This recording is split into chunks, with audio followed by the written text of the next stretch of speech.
Hello everyone, आज के video में हम ऑल इंडिया बार एग्जामिनेशन 19 में लॉ ऑफ टॉर्ट्स, अपकृत्य विधि, मोटर व्हीकल एक्ट, मोटरयान अधिनियम, कंज्यूमर प्रोटेक्शन एक्ट, उपभोक्ता संरक्षण अधिनियम 2019 से पूछे जाने वाले महत्वपूर्ण सवालों को कवर करेंगे। मैं गारंटी देता हूँ, अगर आपने इन सवालों को कवर कर लिया, पढ़ लिया, समझ लिया, तो इनसे बाहर एआईबी में एक भी सवाल नहीं आएगा। आपके ये जो इस सब्जेक्ट का जो वेटेज है वो 5 मार्क्स का रहेगा। आपके एक भी नंबर नहीं कटेगा अगर आपने इस वीडियो को पूरा देख लिया तो। अगर आपको इस वीडियो की पीडीएफ चाहिए तो आप मुझे कमेंट बॉक्स में मेंशन कर सकते हो। चलिए शुरू करते हैं लॉ ऑफ टॉर्ट्स से। Question number 1, law of torts का मुख्य उद्देश्य क्या है? इसे अपकृत्य विधि भी कहते हैं। अपकृत्य विधि जो है वो एक सिविल नेचर का कानून है।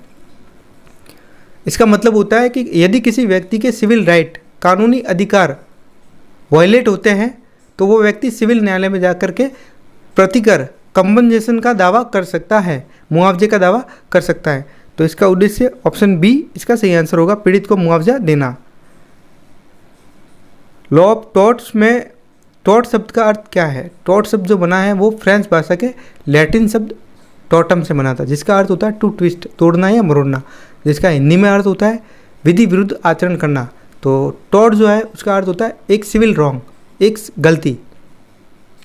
तो इसका ऑप्शन अगर है, ऑप्शन है सी, ऑप्शन इसका सही आंसर होगा। क्वेश्चन के साथ साथ आपके कॉन्सेप्ट भी मैं आपको क्लियर करवाऊंगा। क्वेश्चन नंबर 3, टॉर्ट की उत्पत्ति किस देश के कानून से हुई मानी जाती है? तो टॉर्ट की उत्पत्ति जो है भारत में इंग्लिश कॉमन लॉ से हुई थी। तो ये इंग्लैंड के कानून से हुई थी। तो ऑप्शन बी इसका सही आंसर होगा। Next question number 4, law of tort को किस प्रकार के कानून का हिस्सा माना जाता है? तो ये सिविल सब्सटेंटिव लॉ है। तो अगर ऑप्शन में है तो ये आंसर सही होगा, ऑप्शन सी इसका सही आंसर है। Next question number 5, law of torts के अंतर्गत किसी के खिलाफ कार्रवाई करने के लिए कौन सी शर्त मुख्य होती है? तो मुख्य शर्त है किसी व्यक्ति के विधिक अधिकारों का उल्लंघन होना, कानूनी अधिकारों का उल्लंघन होना, यही मुख्य शर्त है लॉ ऑफ टॉर्ट के लिए। इसे अपकृत्य विधि भी कहते हैं। अगर आपको इस कानून को समझना है तो आप मेरी प्लेलिस्ट में इसके ऊपर सारे वीडियो बनाए हुए हैं लॉ ऑफ टॉर्ट्स पर, आप जा कर के उनको भी देख सकते हो। नेक्स्ट क्वेश्चन, इसका जो सही आंसर होगा वो ऑप्शन नंबर सी होगा। Next question number 6, law of torts का सबसे प्रमुख सिद्धांत क्या है जो ये बताता है कि किसी को हानि पहुंचाने के लिए उत्तरदायित्व होगा? तो ये स्ट्रिक्ट लायबिलिटी का सिद्धांत बताता है। स्ट्रिक्ट लायबिलिटी का सिद्धांत, इसके लिए केस भी फेमस है, रायलेंड्स बनाम फ्लेशर का केस। तो आपको ये भी याद रखना है, कई बार एग्जाम में पूछा जाता है। क्वेश्चन नंबर 7, और ये स्ट्रिक्ट लायबिलिटी का मतलब होता है आपने भले कितनी भी सावधानी की हो, आपका इंटेंशन भी नहीं है लीगल राइट वायलेट करने का, फिर भी अगर आपके कार्य से किसी व्यक्ति को नुकसान कारित हुआ है तो आपको उसको मुआवजा देना पड़ेगा। इसका सीधा सा मतलब होता है। Question number 7, law of torts का आधार किस प्रकार के अधिकारों की सुरक्षा पर केंद्रित है? तो ये कानूनी अधिकार, सिविल राइट को प्रोटेक्ट करना इसका उद्देश्य होता है। तो ऑप्शन बी इसका सही आंसर है। Question number 8, law of torts और लॉ ऑफ टॉर्ट में क्या अंतर है? तो एक में सामान्य गलतियाँ शामिल है, दूसरे में सभी प्रकार की गलतियाँ शामिल है। ऑप्शन बी इसका सही आंसर होगा। नेक्स्ट क्वेश्चन नंबर 9, टॉर्ट्स में किस सिद्धांत के आधार पर किसी कार्य का उत्तरदायित्व निश्चित किया जाता है जब कोई कार्य लापरवाही में होती है? तो इसकी जो अगर लॉ ऑफ टॉर्ट को आपको पढ़ना है तो आपको केस लॉ याद रखना है और लैटिन की मैक्सिम याद रखनी है, रेस इप्सा लोक्यूटर। ऑप्शन ए इसका सही आंसर है। अगर लापरवाही नेग्लिजेंसी है तो वहाँ पर ये सिद्धांत लागू होगा। ऑप्शन ए इसका सही आंसर है। घटना स्वयं बोलती है, परिस्थितियाँ स्वयं बोलती है। Next question number 10, law of torts में किसी व्यक्ति की संपत्ति, शरीर और अधिकार को नुकसान पहुंचाने पर कौन सा उत्तरदायित्व स्थापित होता है? तो इसका ऑप्शन होगा सिविल उत्तरदायित्व। ऑप्शन बी इसका सही आंसर होगा। Next question number 11, law of torts में डैमनम साइन इंजूरिया का क्या मतलब होता है? अब मैं आपके कॉन्सेप्ट क्लियर करता हूँ कि law of tort mainly 2 maxim पर आधारित है, injuria sine damno, damno sine injuria. पहली मैक्सिम इंजूरिया साइन डैमनो का मतलब होता है कि यदि किसी व्यक्ति को भले ही वास्तविक क्षति नहीं हुई है लेकिन अगर उसके लीगल राइट वायलेट हो गए हैं तो फिर उसको मुआवजा देना पड़ेगा। इसके लिए फेमस केस है एसबी बनाम वाइट का केस। और दूसरी मैक्सिम है डैमनम साइन इंजूरिया, जिसका मतलब होता है कि भले ही किसी व्यक्ति को वास्तविक क्षति कारित हुई है, हानि हुई है, लेकिन अगर उसके लीगल राइट वायलेट नहीं हुए हैं तो फिर वो कोर्ट में नहीं जा सकता मुआवजे के लिए। तो इसके लिए भी एक केस है ग्लोसेस्टर ग्रामर स्कूल का केस, जिसमें एक स्कूल थी, उसी के पास में प्रतिद्वंदी ने कोई दूसरी स्कूल बना दी और उसके जो स्टूडेंट थे वो दूसरे स्कूल में पढ़ने के लिए चले गए। तो स्कूल वाले को हालांकि रेट जो फीस थी वो कम करनी पड़ी, वास्तविक हानि हुई है, लेकिन उसके लीगल राइट वायलेट नहीं हुए। आमतौर पर आप मार्केट जाते हो, कई बार देखते हो एक लाइन में कई एक जैसी कई दुकानें होती है, तो वो कम रेट में भी सामान को देते हैं, तो इसके लिए वो न्यायालय में नहीं जा सकते। Next question number 12, law of torts में किस प्रकार का उत्तरदायित्व होता है? तो ये सिविल नेचर का कानून है, सिविल उत्तरदायित्व होगा, ऑप्शन बी इसका सही आंसर है। नेक्स्ट क्वेश्चन नंबर 13, किस सिद्धांत के अंतर्गत कोई व्यक्ति अपनी सहमति से प्राप्त हानि के लिए दावा नहीं कर सकता? तो इसकी मैक्सिम है इंजूरिया, सॉरी इसकी मैक्सिम है volenti non fit injuria, volenti non fit injuria. अगर कोई व्यक्ति स्वयं ही इजाज़त दे देता है टॉर्ट कमिट करने के लिए, तो फिर वो फिर न्यायालय में जाकर के मुआवजे के लिए दावा नहीं ला सकता न्यायालय में। Next question number 14, law of torts का मुख्य सिद्धांत क्या है जिसमें ये कहा गया है कि किसी के अधिकार का उल्लंघन करने वाले को मुआवजा देना होता है? तो ये घुमा के पूछा गया है, आप इसको ऑप्शन ए सही मत करना। मुआवजे का सिद्धांत नहीं है, उत्तरदायित्व का सिद्धांत है, लायबिलिटी का सिद्धांत है। तो ऑप्शन है सी ऑप्शन है, इसका सही आंसर होगा। Next question number 15, law of torts में कौन सा मामला सबसे पहले स्ट्रिक्ट लायबिलिटी का उदाहरण है? तो मैंने आपको बता दिया था रायलेंस बनाम फ्लेचर, ऑप्शन बी इसका सही आंसर है। नेक्स्ट क्वेश्चन नंबर 16, उबी जस इबी रेमिडियन, इसका मतलब होता है जहाँ पर अधिकार है वहाँ पर उपचार है, तो ऑप्शन बी इसका सही आंसर होगा। नेक्स्ट क्वेश्चन नंबर 17, किस प्रकार के टॉर्ट में कोर्ट रीजनेबल केयर के सिद्धांत का पालन करता है? तो रीजनेबल केयर का सिद्धांत का पालन करेगा नेग्लिजेंसी के मामले में, तो ऑप्शन ए इसका सही आंसर होगा। Next question number 18, law of tort में किस तरह के कार्य के लिए मुआवजे का दावा किया जा सकता है? तो मैंने आपको बताया कि जहाँ पर सिविल राइट का वॉयलेशन होगा, विधिक कानूनी अधिकारों का उल्लंघन होगा, वहाँ पर वो व्यक्ति, पीड़ित व्यक्ति न्यायालय में जा सकता है, वो भी सिविल न्यायालय में मुआवजे के लिए जा सकता है, तो ऑप्शन बी इसका सही आंसर होगा। नेक्स्ट क्वेश्चन नंबर 19, एक्शनेबल पर से का सिद्धांत का मतलब होता है बिना हानि के कार्रवाई संभव है।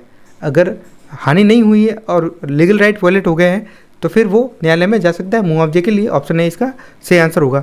नेक्स्ट क्वेश्चन नंबर 20, टॉर्ट्स में इंजूरियस एंड डैमनम का क्या मतलब होता है? अभी मैंने आपके कॉन्सेप्ट क्लियर किए थे। इंजूरियस एंड डैमनम का मतलब होता है कि व्यक्ति के लीगल राइट वायलेट हुए भले उसको वास्तविक हानि नहीं हुई हो, तो बिना हानि के बिना छूट,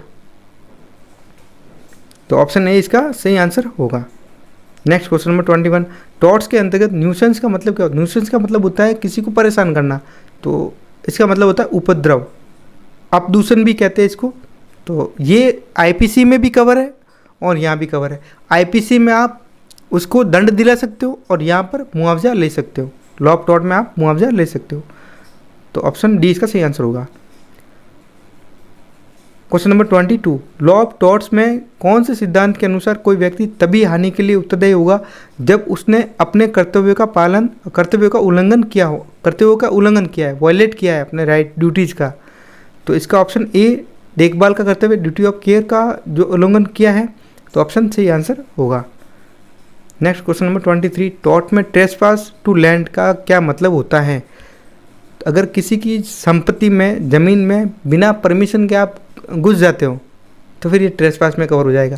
ये आईपीसी में भी कवर है, वहाँ आप उसे दंड दिला सकते हो, अगर यहाँ पर आप लॉ ऑफ टॉर्ट में मुआवजा ले सकते हो, ऑप्शन बी इसका सही आंसर होगा। क्वेश्चन नंबर 24, डिफामेशन किस प्रकार का टॉर्ट है? डिफामेशन में व्यक्तिगत अधिकारों का उल्लंघन होता है, ये सेक्शन 499 ऑफ आईपीसी में भी कवर है, वहाँ दंड दिया जाएगा और यहाँ मुआवजा मिलेगा, ऑप्शन ए इसका सही आंसर है। क्वेश्चन नंबर 25, प्राइवेट न्यूसेंस भी दो प्रकार के होते हैं, एक प्राइवेट और एक पब्लिक। व्यक्तिगत किसी व्यक्ति विशेष के विरुद्ध अगर कोई न्यूसेंस किया जाता है तो फिर वो प्राइवेट न्यूसेंस में कवर होगा। और अगर किसी समाज के विरुद्ध कोई भाई किसी भी समाज के लोगों के विरुद्ध अगर कोई न्यूसेंस किया जाता है, मोहल्ले के विरुद्ध, मोहल्ले में कर लिया, तो फिर वो पब्लिक न्यूसेंस की कैटेगरी में आ जाएगा। तो व्यक्तिगत संपत्ति और अधिकार की सुरक्षा, इसका ऑप्शन बी सही आंसर होगा। Next question number 26, contributory negligence का क्या अर्थ होता है? नेग्लिजेंस का मतलब होता है उपेक्षा, कॉन्ट्रीब्यूटरी का मतलब होता है अंशदायी उपेक्षा। अंशदायी उपेक्षा का मतलब होता है जहाँ दोनों पक्षों की गलती हो। ऑप्शन ए इसका सही आंसर होगा।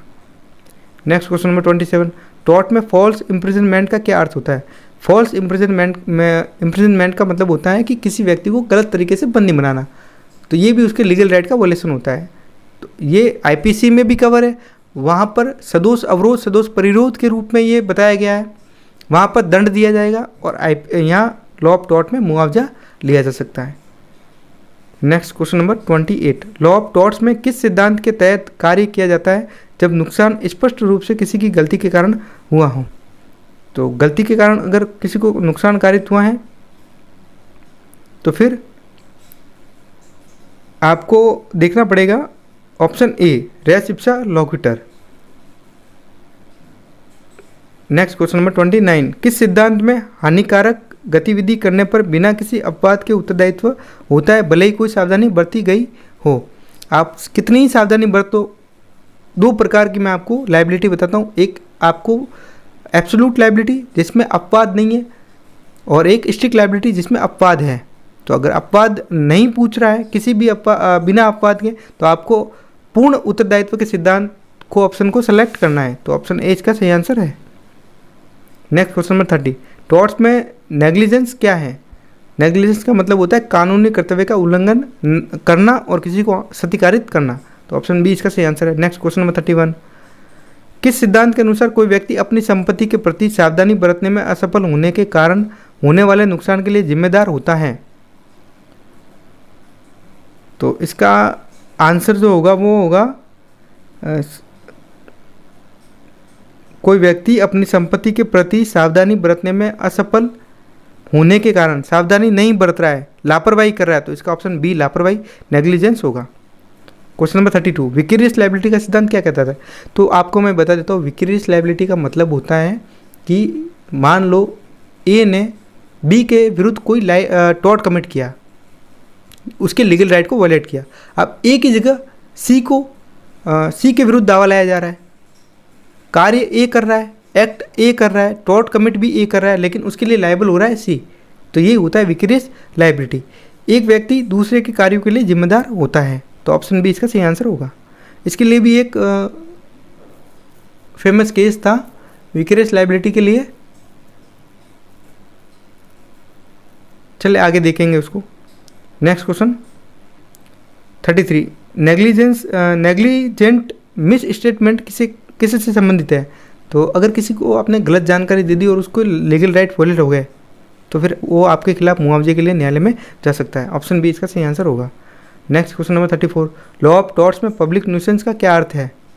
तो पब्लिक न्यूसेंस समाज के सभी लोगों को नुकसान पहुंचाता है। तो ऑप्शन बी इसका सही आंसर होगा। नेक्स्ट क्वेश्चन नंबर 35, किस सिद्धांत के अनुसार हानि की स्थिति में पीड़ित को मुआवजा दिया जाता है? तो हानि की स्थिति में मुआवजा देना है तो ये आपका सिद्धांत रहेगा no fault liability, fault liability, absolute liability. इसका आंसर होगा C, absolute liability. Next question number 36, tort में रिमोटनेस ऑफ डैमेजेस का सिद्धांत क्या बताता है?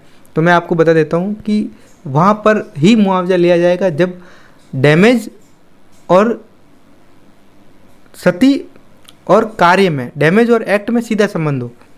तो हानि केवल तब मानी जाएगी जब वह सीधे संबंधित हो, कार्य से सीधे संबंधित हो। तो ऑप्शन ए इसका सही आंसर होगा। नेक्स्ट क्वेश्चन नंबर 37, टॉर्ट में एक्ट ऑफ गॉड का क्या अर्थ होता है? तो एक्ट ऑफ गॉड का मतलब होता है मानव द्वारा किया गया कार्य इसमें शामिल नहीं होता है, बाकी सारे कार्य ऑप्शन इसमें दे रखे हैं।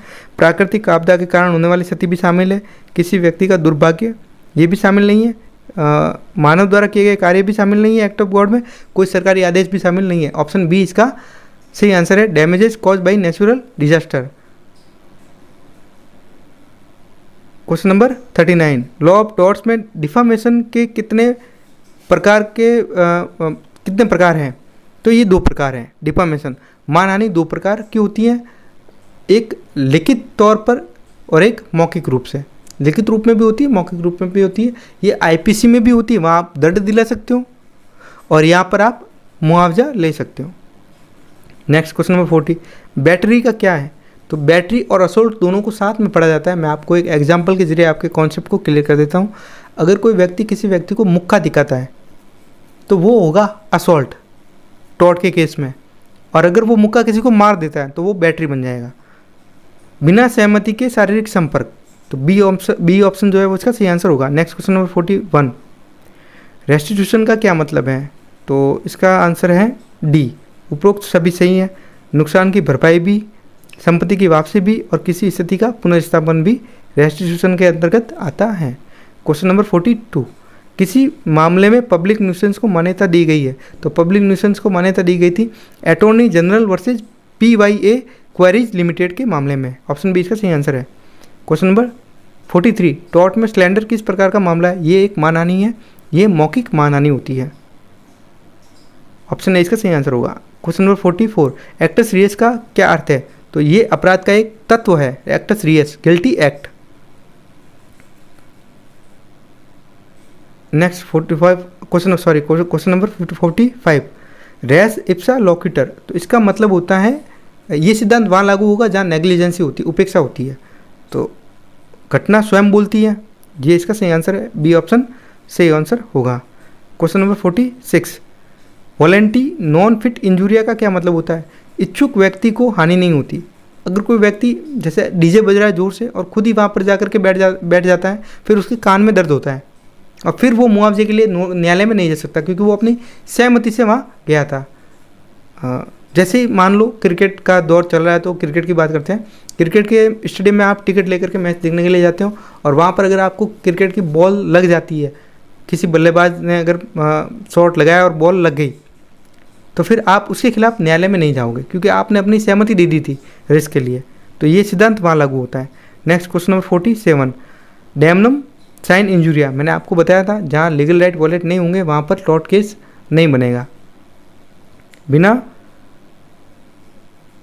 हानि के छूट, तो हार्म विदाउट इंजरी होगा। बी ऑप्शन इसका सही आंसर होगा। Next question number 48, cavity emptor का क्या अर्थ है? कैविट एम्प्टर का मतलब होता है कि क्रेता सावधान रहो, मतलब कि अगर कोई सामान खरीद रहा है तो क्रेता की जिम्मेदारी होगी कि वो देख करके खरीदें। तो खरीदार बायर्स की रेस्पॉन्सिबिलिटी होती है। ऑप्शन ए इसका सही आंसर होगा। Next question number 49, actus non facit reum nisi mens sit rea का क्या मतलब होता है? ये मेंस रिया के बारे में बात कर रहा है। आईपीसी में भी बात होती है, यहाँ पे भी बात होती है। मेंस रिया का मतलब होता है गिल्टी एक्ट और गिल्टी माइंड दोनों का होना जरूरी है किसी कार्य के लिए, किसी अनलॉफुल एक्ट के लिए और किसी क्राइम के लिए भी दोनों का होना जरूरी है। तो यहाँ पर दोष मतलब कि किसी गिल्टी एक्ट का होना और इरादा मतलब गिल्टी इंटेंशन, गिल्टी माइंड का होना जरूरी है। ऑप्शन बी इसका सही आंसर है। नेक्स्ट क्वेश्चन नंबर 50, उबी जस इबी रेमेडियन, ये वापस से रिपीट हो गया है, जहाँ अधिकार है वहाँ उपचार है। नेक्स्ट क्वेश्चन नंबर 51, पर से का क्या मतलब है? पर से का मतलब है स्वयं से, बाई इटसेल्फ, इसका मतलब होता है। ऑप्शन ए इसका सही आंसर होगा। Next question number 52, damnum sine injuria का सिद्धांत कब लागू होता है? तो जब हानि विधिक अधिकार का उल्लंघन किए बिना हो। तो ऑप्शन ए इसका सही आंसर होगा। Next question number 53, injuria sine damno का सिद्धांत किस स्थिति में लागू होता है? तो इंजूरिया साइन डैमनो का सिद्धांत जब विधिक अधिकार का उल्लंघन बिना हानि के हो, लीगल राइट वॉलेट हो रहे हैं और भले ही उसको वास्तविक हानि नहीं हो रही हो। ऑप्शन बी इसका सही आंसर होगा। इसका एक केस लॉज भी SP बनाम वाइट, जिसमें उस व्यक्ति को मतदान करने से, वोट देने से रोक दिया गया था। जिसे वोट देना चाह रहा था वो व्यक्ति भले ही जीत गया था, लेकिन फिर भी न्यायालय ने माना कि उसके विधिक अधिकारों का उल्लंघन हुआ है और वो न्यायालय में मुआवजे के लिए मूव कर सकता है। नेक्स्ट क्वेश्चन 54, स्ट्रिक्ट लायबिलिटी के सिद्धांत का कौन सा अपवाद निम्नलिखित में से है? अपवाद को बताना है आपको। तो इसका अपवाद है volenti non fit injuria. Option B इसका सही आंसर होगा। Next question number 55, volenti non fit injuria के सिद्धांत का अपवाद क्या है? तो इसका सिद्धांत का जो अपवाद है वो है धोखे से प्राप्त सहमति, consent obtain by fraud. Option C इसका सही आंसर होगा। Next question 56, act of God का जो सिद्धांत है किस मामले में एक रक्षा के रूप में नहीं किया जा सकता है? कब आप रक्षा के रूप डिफेंस में नहीं लोगे? ऑप्शन ए सही है, बी भी सही है, सी मानवीय गतिविधियों के कारण होने वाले नुकसानों के लिए आप इसको डिफेंस के लिए डिफेंस में उपयोग इसका नहीं ले सकते, एक्ट ऑफ गॉड का। ऑप्शन सी इसका सही आंसर होगा। नेक्स्ट क्वेश्चन नंबर 57, नेसेसिटी का सिद्धांत कब एक रक्षा के रूप में मान्य नहीं होगा? तो इसका ऑप्शन जो है वो होगा जब कार्य जीवन की रक्षा के लिए किया गया हो, जब कार्य संपत्ति की रक्षा के लिए किया गया हो तब तो किया जा सकता है दोनों ही मामलों में। जब कार्य समाज को नुकसान पहुंचाए तो सी ऑप्शन जो है वो इसका सही आंसर होगा, तब नहीं किया जा सकता, डिफेंस के रूप तौर पर नहीं लिया जाएगा। नेक्स्ट 59, प्राइवेट डिफेंस का सिद्धांत किस स्थिति में मान्य नहीं है? कब आप प्राइवेट डिफेंस नहीं ले सकते हैं? तो प्राइवेट डिफेंस आईपीसी में सेक्शन 96 से लेकर के 106 में डिस्कस है। वहाँ आप चैप्टर 4 में आईपीसी के वहाँ भी आप प्राइवेट डिफेंस ले सकते हो और यहाँ भी आप प्राइवेट डिफेंस ले सकते हो। यहाँ पूछा गया कब मान्य नहीं है, तो कब होगा? जब आप आवश्यकता से अधिक बल का प्रयोग करोगे। तो प्राइवेट डिफेंस का मतलब ही क्या है? जब सामने वाला जो फोर्स कर रहा है आपको उतना ही फोर्स लगाना है, उससे ज़्यादा फोर्स नहीं लगाना है। तो ऑप्शन बी इसका सही आंसर होगा। Next question number 60, parental authority का सिद्धांत कब लागू नहीं होगा? तो इसका ऑप्शन जब बच्चा नाबालिग हो तब तो लागू होगा, जब बच्चे पर अत्यधिक कठोरता बरती जाए तब लागू नहीं होगा। तो ऑप्शन बी इसका सही आंसर होगा। Next question number 61, statutory authority का अपवाद कब लागू नहीं होता है? तो ये सिद्धांत कब तब लागू नहीं होगा जब कार्य कानून द्वारा स्वीकृत हो तब तो लागू होगा, जब कार्य किसी सार्वजनिक उद्देश्य के लिए हो तब भी लागू होगा, जब कार्य अनावश्यक नुकसान पहुंचाता हो तो तब लागू नहीं होगा। ऑप्शन सी इसका सही आंसर होगा। नेक्स्ट क्वेश्चन नंबर 62, ट्रेस पास एब इनिशियो का सिद्धांत किस स्थिति में लागू नहीं होता है? तो इसका ऑप्शन जो होगा वो जब प्रवेश अवैध तरीके से किया गया हो तब तो लागू होगा, जब प्रवेश कानूनी अनुमति के साथ किया गया हो। ये इसका ऑप्शन बी सही आंसर होगा। Next question number 63, contributory negligence के सिद्धांत का अपवाद क्या है? तो इसका जो अपवाद है वो है जब हानि पूरी तरह से दूसरे पक्षकार की गलती पर ही हो, एक पक्ष की नहीं हो, सामने वाले की गलती है, तो फिर वो सिद्धांत लागू नहीं होगा। ऑप्शन डी इसका सही आंसर है। क्वेश्चन नंबर 64, किस सिद्धांत के अंतर्गत एक व्यक्ति अपने किसी कर्मचारी द्वारा की गई गलती के लिए उत्तरदायी होता है? विक्रीयस लायबिलिटी का मामला है। तो ये ऑप्शन में है, तो आंसर सी इसका सही आंसर होगा। क्वेश्चन नंबर 65, रेस इप्सा लोकिटर का सिद्धांत किस टॉर्ट से संबंधित है? तो नेग्लिजेंस से संबंधित है। रिपीट हो रहा है सवाल, ऑप्शन बी इसका सही आंसर होगा। नेक्स्ट क्वेश्चन 66, अगर किसी व्यक्ति के कृत्य से किसी अन्य व्यक्ति को मानसिक आघात पहुंचता है तो इसे किस प्रकार का टॉर्ट माना जाता है? तो इसे माना जाएगा नर्वस शॉक। ऑप्शन सी इसका सही आंसर होगा। Next question number 67, strict liability का सिद्धांत किस मामले में पहली बार स्थापित किया गया था? तो ये आपको याद रखना है, रायलैंड्स बनाम फ्लेचर के मामले में। ऑप्शन ए कई बार पूछा जाता है एग्जाम में।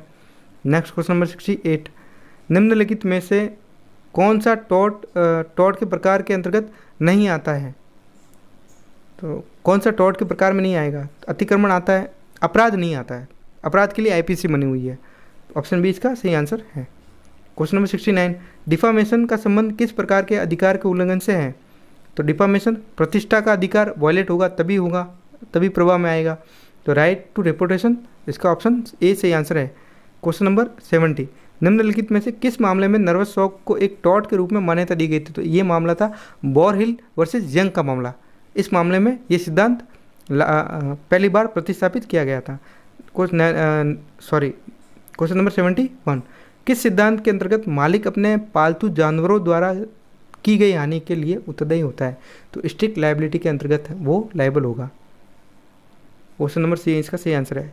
नेक्स्ट क्वेश्चन नंबर 72, किस केस में नेबर प्रिंसिपल का विकास हुआ था? तो ये डोनोग वर्सेस स्टीवेंसन के मामले में ही इसका विकास हुआ था। ऑप्शन ए इसका सही आंसर है। क्वेश्चन नंबर 73, किस टॉर्ट में किसी व्यक्ति को शारीरिक चोट पहुंचाने का प्रयास करना भले ही हानि न हो एक टॉर्ट माना जाता है? तो प्रयास करना मतलब कि किया नहीं है, पहुंचा ही नहीं है, शारीरिक चोट है, तो ये प्रयास है, तो ये हमले में कवर होगा, असॉल्ट में होगा। मुक्का दिखाना मतलब हम धमकी देना, धमकाना, डराना। ऑप्शन ए इसका सही आंसर होगा। नेक्स्ट क्वेश्चन नंबर 74, किस सिद्धांत में कहा गया है कि एक व्यक्ति अपने खतरे के लिए स्वयं जिम्मेदार होता है? तो वॉलेंटी नॉन फिट इंजुरिया में ऐसा कहा गया है। तो ऑप्शन ए इसका सही आंसर होगा। नेक्स्ट क्वेश्चन नंबर 75, किस टॉर्ट के अंतर्गत किसी के अधिकार के सम्मान को ठेस पहुंचाने का मामला आता है? डिफामेशन के अंतर्गत आता है। ऑप्शन ए इसका सही आंसर है। क्वेश्चन नंबर 76, किस प्रकार के टॉर्ट में स्ट्रिक्ट लायबिलिटी का सिद्धांत लागू होता है? तो स्ट्रिक्ट लायबिलिटी का सिद्धांत लागू होता है मानहानि, उपद्रव, लापरवाही, harm cause by dangerous substance. तो ऑप्शन डी इसका सही आंसर होगा। Next question number 77, respondent superior सिद्धांत का संबंध किस प्रकार के उत्तरदायित्व से है? तो इसका जो सिद्धांत है वो इसका आंसर होगा विग्रेस लायबिलिटी। ऑप्शन ए इसका सही आंसर होगा। नेक्स्ट क्वेश्चन नंबर 78, असॉल्ट और बैटरी के बीच में क्या अंतर है? तो मैंने आपको बता दिया, असॉल्ट का मतलब होता है किसी को मुक्का दिखाना, और मुक्का मार दिया तो बैटरी बन जाएगी, सीधी सी बात है। तो ऑप्शन इसका बी, हमला हानि की धमकी है, मारपीट वास्तविक हानि है। ऑप्शन बी इसका सही आंसर है। क्वेश्चन नंबर 79, फोर्सिएबिलिटी का सिद्धांत किस प्रकार के टॉर्ट में सबसे महत्वपूर्ण होता है? तो ये भी नेग्लिजेंसी के मामले में ही हेल्ड हुआ था। नेक्स्ट क्वेश्चन नंबर, इसका ऑप्शन बी जो है वो सही आंसर होगा। क्वेश्चन नंबर 80, किस प्रकार के टॉर्ट में क्वालिफाइड प्रिविलेज का बचाव का साधन है? तो ये डिफामेशन के केस में लिया जा सकता है बचाव। तो ऑप्शन ए इसका सही आंसर है।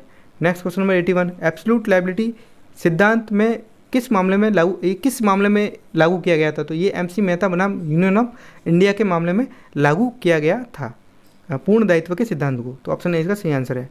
नेक्स्ट क्वेश्चन नंबर 82, किस केस में पहली बार स्ट्रिक्ट लायबिलिटी? तो वही रायलेट्स बनाम फ्लेचर के मामले में। ऑप्शन ए इसका सही आंसर है। क्वेश्चन नंबर 83, किस मामले में नेबर प्रिंसिपल का विकास किया गया जो नेग्लिजेंस के मामलों में एक महत्वपूर्ण सिद्धांत है? तो इसका केस जो है वो डोनोग वर्सेज स्टीवेंसन का मामला। ऑप्शन बी इसका सही आंसर है। क्वेश्चन नंबर 84, किस केस में भारत में एब्सोल्यूट लायबिलिटी का सिद्धांत? तो ये MC मेहता बनाम union of India. Option B इसका सही आंसर है। नेक्स्ट क्वेश्चन नंबर 85, किस केस में कोर्ट ने कहा कि किसी व्यक्ति के सम्मान का उल्लंघन करने वाले बयानों के लिए मानहानि का केस बनता है? तो ये बोला गया था TV रामसुब्बा अय्यर वर्सेज AM है मोइनुद्दीन का मामले में बोला गया था। तो ऑप्शन सी इसका सही आंसर है। क्वेश्चन नंबर 86, किस केस में वॉलेंटी नॉन फिट इंजुरिया का सिद्धांत लागू किया गया था? तो Hall versus Brooklands auto racing club के मामले में ये किया गया था। ऑप्शन ए इसका सही आंसर है। नेक्स्ट क्वेश्चन नंबर 87, किस केस में रेस इप्सा लोकेटर का सिद्धांत लागू होता है? तो नेग्लिजेंस के मामले में होता है। इसके लिए केस फेमस है बायरन वर्सेज बोडल का केस।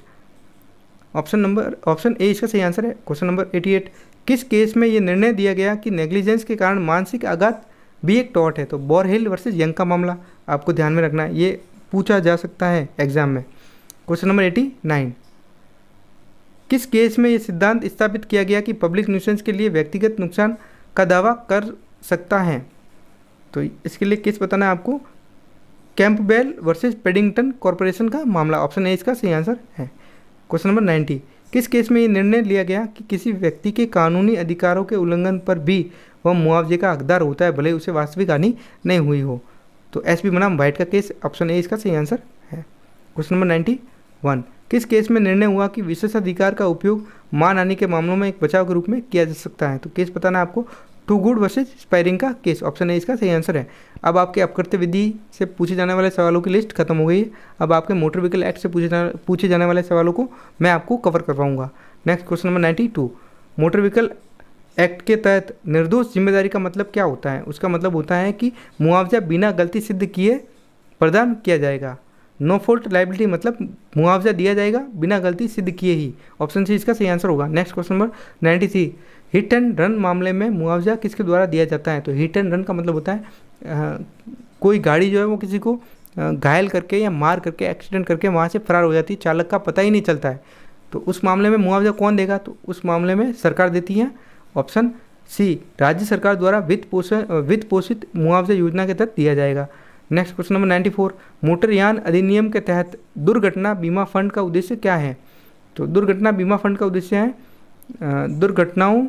दुर्घटनाओं के लिए बिना बीमा वाले वाहनों का मुआवजा देना। अगर कोई वाहन है जिसने एक्सीडेंट कर दिया, उसका बीमा नहीं है, तो फिर उसके लिए इस फंड से मुआवजा दिया जाएगा।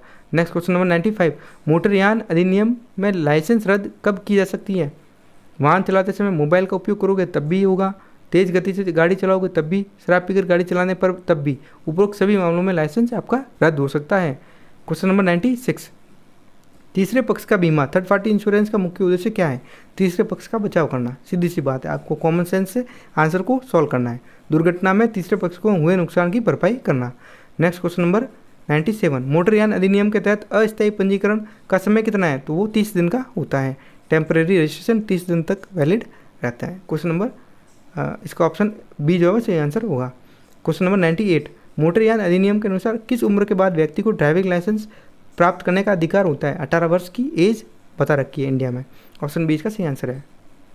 क्वेश्चन नंबर 99, सड़क सुरक्षा समिति का गठन किस उद्देश्य से किया गया है? ट्रैफिक नियमों का उल्लंघन करने वालों पर जुर्माना लगाना, ये इसके लिए तो नहीं किया गया है। सड़क दुर्घटनाओं की रोकथाम और यातायात सुधार के उपायों पर ध्यान देने के लिए किया गया है। ऑप्शन बी इसका सही आंसर होगा। नेक्स्ट क्वेश्चन नंबर 100, मोटरयान अधिनियम के तहत कौन से वाहन का फिटनेस प्रमाण पत्र अनिवार्य होता है? तो फिटनेस सर्टिफिकेट चाहिए अपने कमर्शियल व्हीकल्स के लिए, तो वाणिज्यिक वाहन, ऑप्शन बी इसका सही आंसर होगा। नेक्स्ट क्वेश्चन नंबर 101, प्रथम पक्ष बीमा, फर्स्ट पार्टी इंश्योरेंस, तो ये मालिक के लिए होता है, ऑनर के लिए होता है, तो ऑप्शन अगर ऑनर, ऑप्शन बी इसका सही आंसर होगा। नेक्स्ट क्वेश्चन नंबर 102, मोटरयान अधिनियम के अंतर्गत किसे व्यावसायिक लाइसेंस प्राप्त करने की अनुमति नहीं है? तो किसे नहीं मिलेगा? कमर्शियल लाइसेंस, जिसकी उम्र 21 साल से कम है उसको नहीं मिलेगा। 21 साल पूरी कर लिए तो उसे मिल जाएगा, तो ऑप्शन बी इसका सही आंसर होगा। नेक्स्ट क्वेश्चन नंबर 103, मोटरयान अधिनियम के अनुसार दुर्घटना के बाद कितने समय के भीतर पीड़ित को मुआवजे का दावा करना होता है? तो पहले कोई लिमिट नहीं थी, कोई समय सीमा नहीं थी, अब अपडेट हो चुका है कानून, तो अब 6 महीने के अंदर अंदर पीड़ित को मुआवजे के लिए दावा करना होगा संबंधित न्यायालय में। तो इसका आंसर ए है, अभी के लिए सही आंसर ए है लेटेस्ट अपडेट के अनुसार। क्वेश्चन नंबर 104, पहले कोई समय सीमा नहीं थी। नेक्स्ट क्वेश्चन नंबर 104, मोटरयान अधिनियम में चालक प्रशिक्षण केंद्र का उद्देश्य क्या है? व्यावसायिक लाइसेंस धारकों को प्रशिक्षण प्रदान करना, तो ऑप्शन सी इसका सही आंसर होगा। नेक्स्ट क्वेश्चन नंबर 105, तीसरे पक्ष बीमा के अंतर्गत किन्हें मुआवजा मिलता है? तो तीसरे पक्षों को मिलता है, दुर्घटना में घायल हुए तीसरे पक्ष। कॉमन सेंस से आपको इसका आंसर देना है। क्वेश्चन नंबर 106, मोटरयान अधिनियम के तहत सार्वजनिक परिवहन मतलब टैक्सी और बसें, ऑप्शन बी इसका सही आंसर होगा। नेक्स्ट क्वेश्चन नंबर 107, मोटरयान अधिनियम के अनुसार किसी वाहन का पंजीकरण रद्द किया जा सकता है यदि वाहन सड़क सुरक्षा मानकों पर खरा नहीं उतरता है, मालिक टैक्स नहीं भरता है, वैध लाइसेंस नहीं है, सभी मामलों में ये पंजीकरण इसका रद्द हो जाएगा। ऑप्शन डी इसका सही आंसर होगा। नेक्स्ट क्वेश्चन नंबर 108, मोटरयान अधिनियम में किन मामलों में हिट एंड रन मुआवजा उपलब्ध कराया जाता है? चालक का पता नहीं लगने पर, पहचान नहीं होने पर, ऑप्शन सी इसका सही आंसर, दूसरी चालक की पहचान न हो पाए तब। 109, मोटरयान अधिनियम में सड़क सुरक्षा को बढ़ावा देने के लिए कौन से कदम उठाए गए? सड़क सुरक्षा सप्ताह आयोजन किया गया, वाहन चालकों के लिए जागरूकता कार्यक्रम लगाए गए, यातायात पुलिस को शक्तियाँ दी गई। सभी जो आंसर है इसके ऑप्शन सही है, उपरोक्त डी इसका सही आंसर होगा। उपभोक्ता, अब आपके मैंने मोटर व्हीकल एक्ट के सारे क्वेश्चन कवर करवा दिए। अब आपके कंज्यूमर प्रोटेक्शन एक्ट 2019, उपभोक्ता संरक्षण अधिनियम 2019 से पूछे जाने वाले महत्वपूर्ण सवालों को मैं कवर करवाऊंगा। पहला सवाल, 110 नंबर सवाल, उपभोक्ता संरक्षण अधिनियम 2019 के तहत उपभोक्ता की परिभाषा में कौन शामिल है?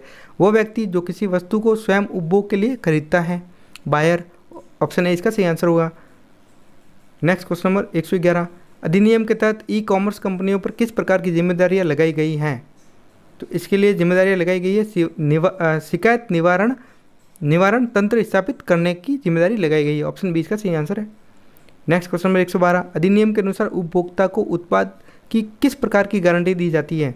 तो अभी के लिए निर्माता द्वारा सीमित समय की वारंटी दी जाती है। ऑप्शन बी इसका सही आंसर है।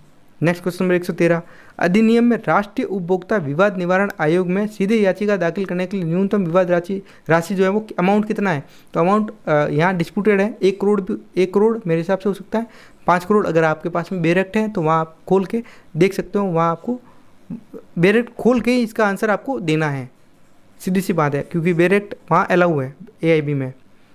तो इसका ऑप्शन जो है वो सी जो है वो सही आंसर होगा। क्वेश्चन नंबर 114, उपभोक्ता संरक्षण अधिनियम 2019 के तहत उत्पाद उत्तरदायित्व क्या है? तो उत्पाद में दोष होने पर निर्माता का उत्तरदायित्व, ऑप्शन ए जो है वो इसका सही आंसर होगा। नेक्स्ट क्वेश्चन नंबर 115, उपभोक्ता संरक्षण अधिनियम 2019 के तहत मध्यस्थता का क्या उद्देश्य है? तो उपभोक्ता विवादों को त्वरित और सस्ती प्रक्रिया द्वारा हल करना, इसका ऑप्शन ए सही आंसर होगा। क्वेश्चन नंबर 116, उपभोक्ता संरक्षण अधिनियम 2016 के अंतर्गत कौन सा निकाय उपभोक्ता शिकायतों के निवारण के लिए अंतिम अपील, तो अंतिम अपील हमेशा ही सुप्रीम कोर्ट में जाती है। तो ऑप्शन अगर ऑप्शन में है तो ऑप्शन वही सही होगा। नेक्स्ट क्वेश्चन 117, अधिनियम के तहत भ्रामक विज्ञापन से क्या अभिप्रेत है? ऐसा विज्ञापन जो उपभोक्ता को गलत जानकारी देता है, भ्रमित करता है, तो ऑप्शन 20 का सही आंसर होगा। नेक्स्ट क्वेश्चन नंबर 118, उपभोक्ता संरक्षण अधिनियम 2019 में उपभोक्ता संरक्षण परिषद का गठन क्यों किया गया है?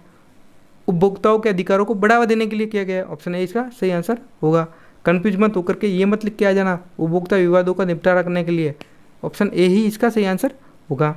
नेक्स्ट क्वेश्चन नंबर 119, उपभोक्ता संरक्षण अधिनियम 2019 के अनुसार उत्पाद की जिम्मेदारी से क्या तात्पर्य है? तो उत्पाद की जिम्मेदारी से तात्पर्य है उत्पाद में किसी भी दोष के कारण होने वाले नुकसान के लिए निर्माता और विक्रेता दोनों की जिम्मेदारी होगी, दोनों में से किसी की भी हो सकती है, ऑप्शन सी इसका सही आंसर होगा। नेक्स्ट क्वेश्चन 120, उपभोक्ता संरक्षण अधिनियम 2019 में जिला आयोग के निर्णय के खिलाफ अपील कितने दिन में करनी होगी? 30 दिन में करनी होगी, ऑप्शन बी इसका सही आंसर होगा। नेक्स्ट क्वेश्चन 121, उपभोक्ता संरक्षण अधिनियम 2019 के अंतर्गत कौन सा आयोग डिजिटल शिकायतों को सीधे स्वीकार करने में सक्षम है? सभी, जिला, राज्य और राष्ट्रीय। क्वेश्चन नंबर 122, उपभोक्ता संरक्षण अधिनियम 2019 के अनुसार किसी उपभोक्ता विवाद को हल करने के लिए अधिनियम द्वारा कौन सी मुख्य विधियाँ अपनाई गई हैं? तो शिकायत निवारण आयोग और मध्यस्थता को अपनाया गया, ऑप्शन सी इसका सही आंसर होगा। नेक्स्ट क्वेश्चन नंबर 123, उपभोक्ता संरक्षण अधिनियम 2019 के अंतर्गत उत्पाद उत्तरदायित्व का उद्देश्य क्या है? उपभोक्ताओं को सेवा की गुणवत्ता का आश्वासन देना, ये नहीं है। उपभोक्ताओं को किसी भी उत्पाद दोष के कारण हुए नुकसान के लिए मुआवजा प्रदान करना, तो ऑप्शन बी इसका सही आंसर होगा। नेक्स्ट क्वेश्चन नंबर 124, उपभोक्ता संरक्षण अधिनियम 2019 के तहत शिकायत दर्ज करने के लिए उपभोक्ता को किस स्थान पर शिकायत दर्ज करने का अधिकार है? अपने घर से वो शिकायत दर्ज कर सकता है, मोबाइल से ही सीधा, तो ऑप्शन बी इसका सही आंसर होगा। क्वेश्चन नंबर 125, उपभोक्ता संरक्षण अधिनियम 2019 में उपभोक्ता आयोगों के स्तर कौन से हैं? जिला, राज्य और राष्ट्रीय, आपको ये क्रम याद रखना, ऑप्शन ए इसका सही आंसर है।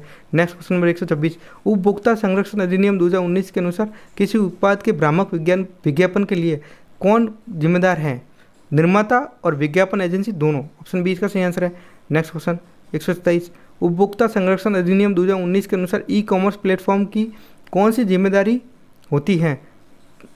तो इसकी जिम्मेदारी होती है उपभोक्ताओं को पूरा उत्पाद विवरण करना, गलत जानकारी देने पर जिम्मेदारी से बचना, केवल विक्रेताओं का समर्थन करना, ग्राहक को शिकायत दर्ज करने से रोकना, तो ऑप्शन ए इसका सही आंसर होगा।